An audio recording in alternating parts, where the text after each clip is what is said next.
E você que tá assistindo esse vídeo aqui no Talk Flow... Você pode se tornar membro do Flow. Membro do Flow, meu irmão. É Jesus que tá falando ali. Pai, abençoe os membros do Flow. O que acontece quando você vira membro do Flow? Várias coisas. Primeiro, você fica 200% mais legal. As mulheres vão jogar-se aos seus pés. Mano, a verdade é, o sistema tá todo comprado pelas grandes empresas, entendeu? E eles não vão mudar isso, porque eles estão mamando na teta desse sistema que fode todos nós. Então é isso, desista.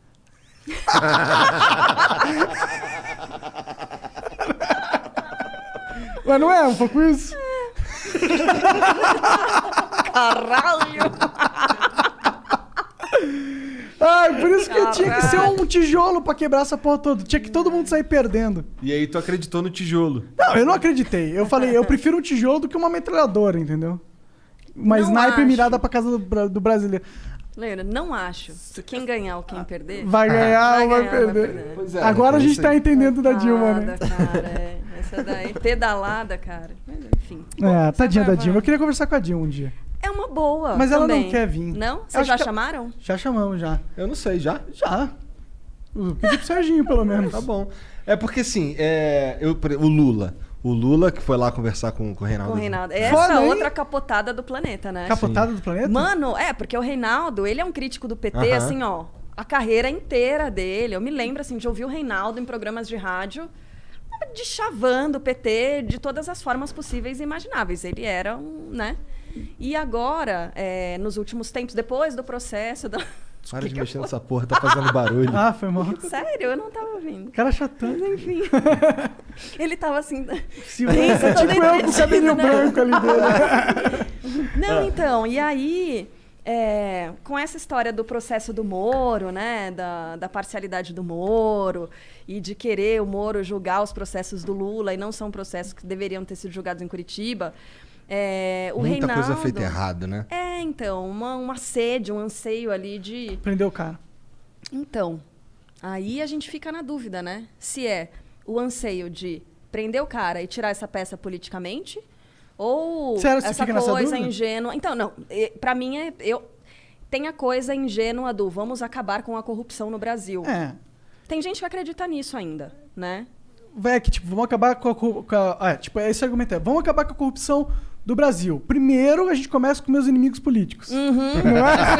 Vamos tirar de cena a pessoa que tem possibilidade de ganhar, né? E aí, só que aí é a capotada do planeta. O Reinaldo é um crítico do PT de tantos anos, e aí ele fez essa entrevista com o Lula que, cara, foi fora. Foi, Ele assim... eu não cheguei a assistir, mas ele foi ferrenho as perguntas? Não, o Reinaldo, ele é muito gentil, normalmente, quando ele faz entrevistas em geral, assim. Então, ele foi educadíssimo. Não, mas fez Eles as perguntas falaram- difíceis. Não, ele falou muito mais sobre o lance do processo, todo o procedimento que levou o Lula à cadeia e tal. Mas não falou sobre o PT, Não. sobre isso. Entendi. Até porque foi bem curto. Quanto tempo? 1h20. 1 hora e pouca. Mas é Com tão curto. intervalos. Entendi. É. Ó, Lula, se um dia você vier aqui, saiba que vai ser bastante tempo. Eu vou Nossa, estar cara. bêbado e chapado e as perguntas vão ser loucas. Não, tem várias coisas que eu quero saber. Por exemplo, cara, qual que é o projeto do PT nesse momento? Coisas mais que tem a ver com hoje, Com a gente, com a né? gente. Assim, como é que isso vai mudar? Tô mais preocupado com isso. Não Nossa, quero saber mas como é o que foi a cara, noite dele na cadeia. Ele Todo deita e respeito. rola, cara. Se tem uma pessoa que tem capacidade de né? Dialogar, de falar. Nossa ele é senhora, um eu me lembro. Eu já comunicador. trabalhava na rádio quando ele foi presidente e tal, né, nos 2 mandatos. Eu lembro que assim, a gente cobria os discursos, era uma coisa divertida. De ouvir, ixi. Eu acho que ele fazia igual você de vez em quando. Eu acho que ele tomava. Tem essa fama aí, né? Tem, então é um cara do povo também. Aí ele chegava e falava um monte de coisa arada e era divertido. Aí agora você vai, sei lá. Cara, pior que o Lula, Eu ele não é quero ficar carismático falando mal mesmo. Na dos época discursos que do Bolsonaro, né? eu era mais jovem, eu gostava do Lula como figura, entendeu? Tipo, pra mim era uma Ele é figura, respeitado. tipo... Nossa, o cara que tá melhorando o Brasil, tirando as pessoas da pobreza, tá ligado? Essa era a minha percepção quando mais jovem, assim, tipo, uns 14 anos, 15. A gente vai ficando mais velho, a gente vai ficando um pouco mais malicioso, entendendo que o mundo não é flores, existe toda uma conjectura global, que o Lula é o presidente, mas ele também não é o cara que manda tudo, e que existe tudo também dos partidos, existe toda uma, né? Aí você começa a falar, talvez esse cara não seja o Papai Noel, como eu acreditava que ele era, sabe? Porque... Que risadinha é essa que ele tá? Eu não conheço. Vocês falam pelo olhar... Eu ainda não peguei. Eu não captei o que você tá falando. Não. É porque eu tava ouvindo você falar e inventando as palavras, mas tudo bem. Inventando umas palavras? É tipo, queria falar conjuntura e falou conjectura. Mas isso aí passa. Então, mas aí eu tô aqui. Eu tô aqui curtindo. Mas sabe que assim, aí a gente tá falando de Lula, de Bolsonaro e tal, e você tava falando do Boechat. E aí na rádio, cara, é uma coisa que todo santo dia chega mensagem de alguém com um discurso, com uma ideia na cabeça e não sei o quê, e fala, que saudade do Boechat, porque ele ia falar isso aqui, ó. A ideia é que a pessoa tá na cabeça. E quando muitas vezes não era aquilo, sabe? Tipo, cara, se tem alguém que tinha capacidade de surpreender com pensamento, com raciocínio e ajudava a gente a formar o próprio raciocínio, era o Boechat, né? Eu acho, assim, tão curioso, sabe, isso... E as pessoas acham que o Boechat ia dizer exatamente o que elas queriam ouvir, que elas querem ouvir até hoje. Quem defende o Bolsonaro, quem não defende o Bolsonaro, por exemplo. Eu acho muito louco. Mas eu acho que vem numa percepção de identificação com o Boechat, né? E talvez achar que ele é autêntico e falar, ele vai ser autêntico como eu seria. Talvez seja isso, né? Não sei. Mas eu sinto que assim, eu não sei, né? Não conheci, mas você vai saber melhor do que eu. Mas a percepção que eu tinha do Boechat era mais de... eu não sinto que ele queria empurrar a opinião dele goela abaixo de ninguém. Eu sinto que ele falava as paradas que ele pensava para que as pessoas formassem a sua própria opinião. Sim. E acho que era por isso que eu gostava dele pra caralho. Sabe? Era de verdade muito autêntico aquilo, né? Não, dava pra sentir isso. Parece que ele, de vez em quando, o Monark fala assim, aqui, ó. Não, beleza, concordo com isso aí que tá falando, mas você é o advogado do diabo, vou falar um bagulho aqui, um pensamento totalmente contrário. Eu sinto que ele é o tipo de cara que faria uma parada assim. Faria. Tá ligado? Não, com certeza. Ele é até... Agora eu consigo falar faria no passado, sabia? Porque até pouquíssimo tempo atrás é difícil, cara. Pra você que tava lá no dia a dia com ele, né? Nossa. Mano? Foi uma história muito trágica, né, mano? Ai, olha... Tu trabalhou com ele lá há quanto tempo?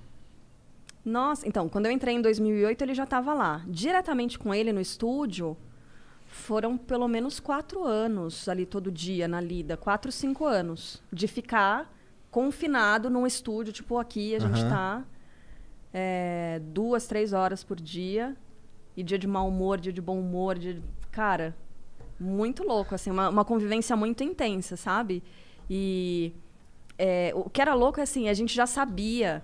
A gente não tinha noção do tamanho dele na convivência do dia a dia, mas a gente sabia que o cara era um mestre, né? Então, assim, quem conseguiu tirar dele o que ele tinha... O Barão é um cara que conseguiu aprender o que ele pôde com o Boechat e, assim, deixando de lado essas coisinhas do dia a dia, sabe? Que não é todo dia que você tá de bom humor. Eu fico pensando em vocês, por exemplo, porque vocês têm de segunda a sexta convidado aqui, vocês têm que conversar com as pessoas, vocês têm que estar bem, né?